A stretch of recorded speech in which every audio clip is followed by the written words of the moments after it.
Assalamualaikum warahmatullahi wabarakatuh. Perkenalkan, saya Didi Dermawan dari Universitas Binawan.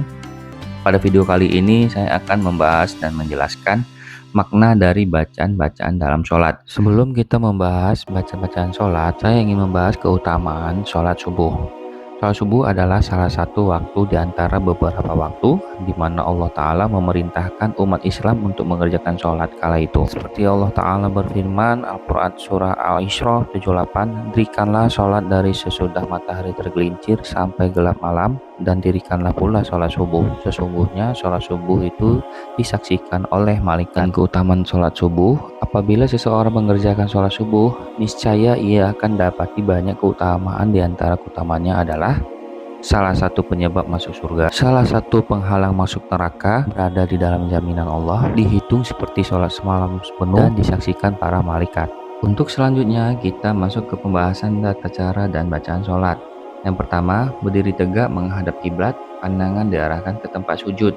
Yang kedua, membaca niat. Usolli fardhu subhi raka'ataini mustaqbilal kiblati adaan lillahi ta'ala. Lalu takbiratul ihram.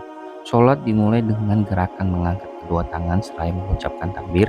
Ini adalah proklamasi bahwa Allah adalah zat yang paling besar, melampaui segala urusan duniawi yang sedang kita pikirkan.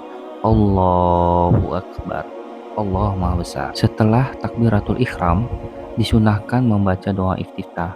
Doa ini berisi pujian akan kebesaran Allah dengan pengakuan kepasrahan diri. Berikut adalah salah satu versi doa iftitah yang umum dibaca. Allahu Akbar kabira walhamdulillahi katsira wa subhanallahi bukratan wa asilah. Inni wajahtu wajhiya lillazi fataras samawati wal ardh hanifan musliman wa ma ana musyrikin.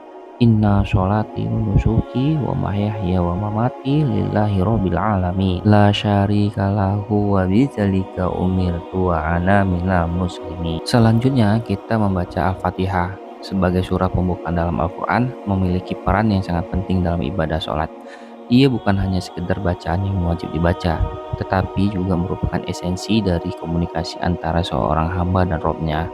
Memahami makna Al-Fatihah adalah langkah fundamental agar sholat yang kita lakukan tidak hanya menjadi rutinitas fisik semata, melainkan juga sebuah sarana yang mendalam untuk mencapai kekhusyukan dan mendekatkan diri kepada Allah Subhanahu wa taala. Rasulullah Shallallahu alaihi wasallam bersabda, "La sholata liman lam yaqra bi Fatihatil kitab." Tidak sah sholat seseorang yang tidak membaca Al-Fatihah di dalamnya.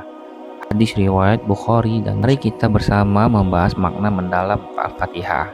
Al-Fatihah terdiri dari 7 ayat mengandung inti dari seluruh ajaran Islam. Ayat pertama, Alhamdulillahi Rabbil Alamin. Ayat ini mengajarkan kita untuk memulai segala hal dengan memuji Allah, Sang Pencipta dan Pemelihara seluruh alam. Lalu Ar-Rahmanir Rahim mengingatkan kita bahwa Allah adalah Maha Pengasih dan Maha Penyayang, sehingga kita senantiasa berharap pada rahmat-Nya dalam setiap keadaan. Maliki Yaumiddin menekankan keyakinan bahwa Allah adalah pemilik hari pembalasan, di mana setiap amal akan dimintai pertanggungjawaban di hadapannya. Iyyaka na'budu wa iyyaka nasta'in menegaskan bahwa kita hanya menyembah Allah dan memohon pertolongan kepadanya, yang merupakan pokok dari tauhid. Ihdinas shiratal mustaqim, sebuah permohonan untuk diberikan petunjuk kepada jalan yang lurus, yaitu jalan yang diridhoi oleh Allah. Dan ayat selanjutnya, shiratal ladzina an'amta 'alaihim ghairil maghdubi 'alaihim waladdallin, menekankan harapan untuk dijauhkan dari jalan orang-orang yang dimurkai dan disesatkan. Dengan memahami makna di balik setiap ayat, kita dapat lebih menyadari bahwa setiap bacaan dalam sholat adalah sebuah permohonan dan pengakuan yang mendalam kepada Allah Subhanahu wa taala. Dan untuk selanjutnya, kita bisa dapat membaca surat pendek. Dan kita dapat lanjut pada gerakan ruku adalah bentuk penghormatan dan ketundukan fisik pada Allah. Saat membuku, kita membaca tasbih Subhana rabbil azimi wa bihamdih. Dan selanjutnya, i'tidal, bangkit dari ruku. Saat bangkit kembali ke posisi berdiri, kita meyakini bahwa Allah mendengar setiap pujian hamba-Nya. Sami Allahu liman hamidah. Allah Maha mendengar terhadap orang yang memuji. Dilanjutkan dengan doa Rabbana lakal hamdu mil'as samawati wa mil'ad wa mil'a ma syi'ta min syai'in ba'd. Dan selanjutnya sujud adalah posisi terdekat seorang hamba dengan Tuhannya. Di sini kita merendahkan diri serendah-rendahnya di hadapan yang maha tinggi. Subhana rabbil a'la wa bihamdih. Maha suci Tuhanku yang maha tinggi dan dengan memujinya. Dan gerakan selanjutnya duduk di antara dua sujud. Banyak yang tidak menyadari bahwa bacaan pada gerakan ini mengandung 8 permohonan yang sangat lengkap untuk kebutuhan dunia dan akhirat. Robbi firli warhamni wazburni warfa'ni warjukni wahdini wa'afini wa'fu'anni, yang memiliki arti, ya Allah, ampunilah dosaku, belas kasihanilah aku, cukupkanlah segala kekuranganku, angkatlah derajatku, berilah rezeki padaku, berilah aku petunjuk, berilah kesehatan padaku, dan berilah ampunan padaku. Lalu lakukan sujud kedua dengan posisi dan bacaan yang sama dengan sujud pertama. Setelah bangkit dari sujud kedua, lalu berdiri ke rakaat kedua dengan bertakbir Allahu Akbar tanpa mengangkat kedua tangan.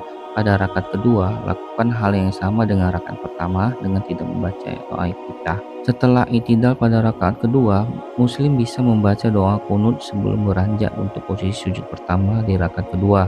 Selanjutnya, dengan sujud kedua pada rakaat kedua, dilanjutkan dengan duduk tasyahud akhir dengan posisi tawaruk dan membaca tasyahud serta sholawat. Jari telunjuk membuat isyarat mengacung atau menunjuk saat sampai bacaan illallah hingga salam. At-tahiyatul mubarakatuh sholawatut thayyibatu lillah. Assalamu alayka ayuhan nabiyyu wa rahmatullahi wabarakatuh. Assalamu alayna wa ala ibadillahi sholihin. Asyhadu an la ilaha illallah wa asyhadu anna muhammadar rasulullah. Allahumma sholli ala sayyidina Muhammad wa ala ali Muhammad kama sholaita ala Ibrahim wa ala ali Ibrahim wa barik ala Muhammad wa ala ali Muhammad kama barakta ala Ibrahim wa ala ali Ibrahim fil alamin innaka Hamidum Majid. Lalu yang terakhir salam.